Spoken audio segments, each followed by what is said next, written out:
اس نے کہا میں نے اس کے ساتھ کچھ نہیں کیا بلکہ آپ کے اس غلام نے مجھے گناہ کی دعوت دی۔ جب میں نے انکار کیا تو اس نے بچے کو قتل کر دیا۔ میں اس معاملے میں بالکل بے قصور ہوں، مجھ پر یہ الزام لگا رہا ہے۔ اس عابد نے کہا اے اللہ کی بندی، تو نے اپنے معاملے میں مجھے شک میں مبتلا کر دیا ہے۔ میں نہیں چاہتا کہ اب تو میرے ساتھ رہے۔ یہ 50 دینار لے اور یہاں سے چلی جا، یہ دینار تیری ضرورت میں کام آئیں گے۔ اس عورت نے 50 دینار لیے اور اللہ کی رحمت سے امید لگائے اندیکھی منزل کی طرف چل دی۔ ایک بستی کے قریب سے گزری تو دیکھا مجمع لگا ہوا ہے، یعنی لوگوں کی بھیڑ ہے، اور ایک شخص کو پھانسی دینے کے لیے لایا جا رہا ہے۔ بستی کا سردار بھی وہیں پر موجود تھا۔ وہ نیک عورت سردار کے پاس آئی اور کہا کیا ایسا ہو سکتا ہے کہ تم مجھ سے 50 دینار لے لو اور اس شخص کو آزاد کر دو؟ سردار نے کہا وہ کیوں؟ اس نے کہا بس یوں ہی۔ بستی کے سردار نے کہا لاؤ رقم میرے حوالے کرو۔ عورت نے وہ 50 دینار اس بستی کے سردار کو دے دیے۔ بستی کے سردار نے قیدی کو رہا کر دیا۔ وہ قیدی اس پاک دامن عورت کے پاس آیا اور کہا میری جان بچا کر تو نے احسان کیا ہے، آج تک کسی نے ایسا احسان نہیں کیا۔ اب میں تیری خدمت کروں گا یہاں تک کہ موت ہمارے درمیان جدائی کر دے۔ چنانچہ وہ شخص اس عورت کو لے کر سمندر پر پہنچا۔ کشتی چلنے کو تیار تھی۔ وہ دونوں کشتی میں سوار ہو گئے۔ عورت بے حد حسین تھی۔ اس کا حسن و جمال دیکھ کر سارے مسافر حیران رہ گئے۔ وہ عورتوں والے حصے میں آ کر بیٹھ گئی۔ لوگوں نے قیدی سے کہا یہ حسین و جمیل عورت کون ہے؟ اس آدمی نے، اس احسان فراموش نے یہ نہیں کہا کہ اس عورت نے میری جان بچائی ہے، بلکہ اس نے کہا یہ میری کنیز ہے، میں نے پیسے دے کر اسے خریدا ہے۔ کشتی میں موجود ایک شخص جو اس عورت کے حسن میں گرفتار ہو چکا تھا، اس نے کہا کیا تم اپنی کنیز کو فروخت کرو گے؟ اس نے کہا میں اسے بیچنا نہیں چاہتا کیونکہ یہ مجھ سے بہت زیادہ محبت کرتی ہے۔ جب اسے معلوم ہوگا کہ میں نے اسے بیچ دیا ہے تو اسے میری طرف سے بہت تکلیف پہنچے گی۔ اس نے مجھ سے وعدہ لیا ہے کہ میں اسے نہیں بیچوں گا۔ مسافر نے کہا تو مجھ سے منہ مانگی رقم لے لے اور خاموشی سے چلا جا، تجھے کیا ضرورت ہے کہ تو اسے بچائے؟ لالچی اور احسان فراموش دھوکے باز قیدی نے مال کے بوال میں پھنس کر مسافر سے بہت سارا مال لے لیا اور کشتی سے خاموشی سے اتر گیا۔ اس مسافر نے اس کشتی میں موجود تمام مسافروں سے کہہ دیا کہ میں نے اس عورت کو خریدا ہے، اب کوئی بھی مجھ پر بلا وجہ الزام نہیں لگائے گا۔ جب مسافر کو یقین ہو گیا کہ اس کا مالک جا چکا ہے، اب واپس نہیں آ سکتا، تو وہ عورت کے پاس گیا اور کہا آج سے تم میری ملکیت میں ہو، میں نے تمہیں خرید لیا ہے۔ عورت نے کہا اللہ کا خوف کر، تو نے مجھے کیسے خرید لیا جبکہ میں آزاد ہوں اور کسی کی ملکیت میں نہیں؟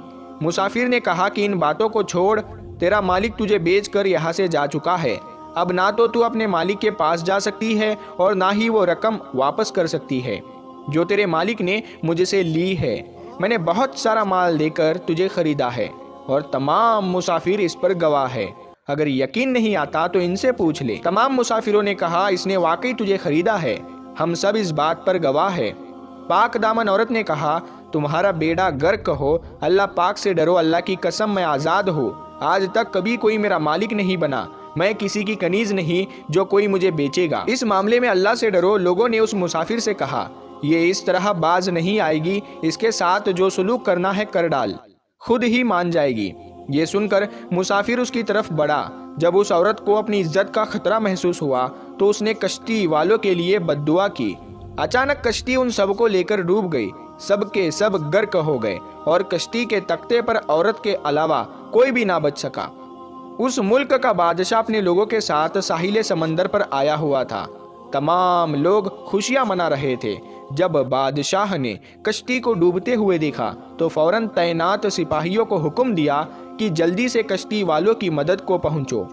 سپاہی گئے تو انہیں اس نیک عورت کے علاوہ کوئی اور زندہ نہ ملا۔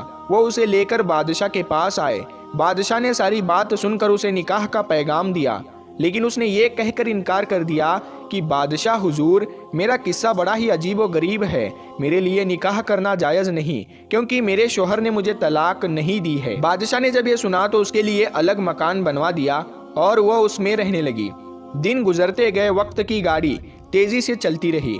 بادشاہ کو جب بھی کوئی اہم معاملہ پیش آتا تو وہ اس اللہ والی عورت کے مشورے سے کام کرتا۔ اللہ پاک نے اس کے مشوروں میں ایسی برکت دی کہ ان پر عمل کر کے بادشاہ کو ہمیشہ کامیابی ہوتی۔ اب بادشاہ کے نزدیک وہ پاک دامن عورت بہت ہی زیادہ عظیم ہو چکی تھی۔ جب بادشاہ کی موت کا وقت قریب آیا تو اس نے اپنے وزیروں درباریوں کو جمع کر کے کہا، اے لوگو، تم نے مجھے کیسا پایا؟ میں چاہتا ہوں اپنے بعد اس نیک عورت کو تم پر ملکہ مقرر کر دوں۔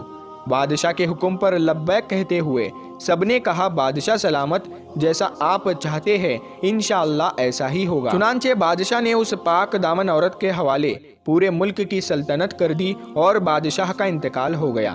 اس نے ملکہ بنتے ہی یہ اعلان کر دیا کہ پورے ملک کے لوگ بیعت کے لیے جمع ہو جائے۔ حکم ملتے ہی ملک کے گوشے گوشے سے لوگ نئے بادشاہ یعنی نئی ملکہ کی بیعت کے لیے جمع ہو گئے۔ بیعت کا سلسلہ شروع ہوا۔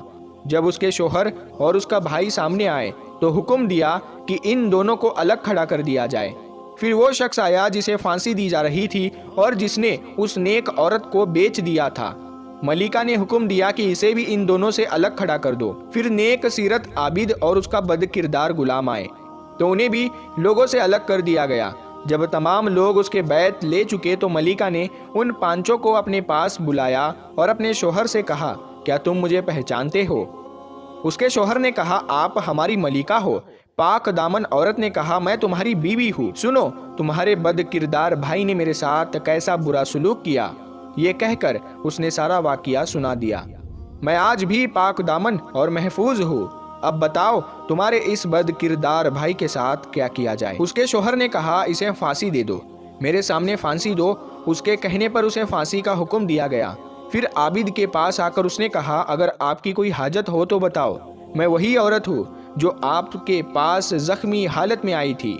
آپ کے بیٹے کو دراصل میں نے نہیں بلکہ اس ظالم غلام نے مارا تھا اور مجھ پر الزام لگایا ہے۔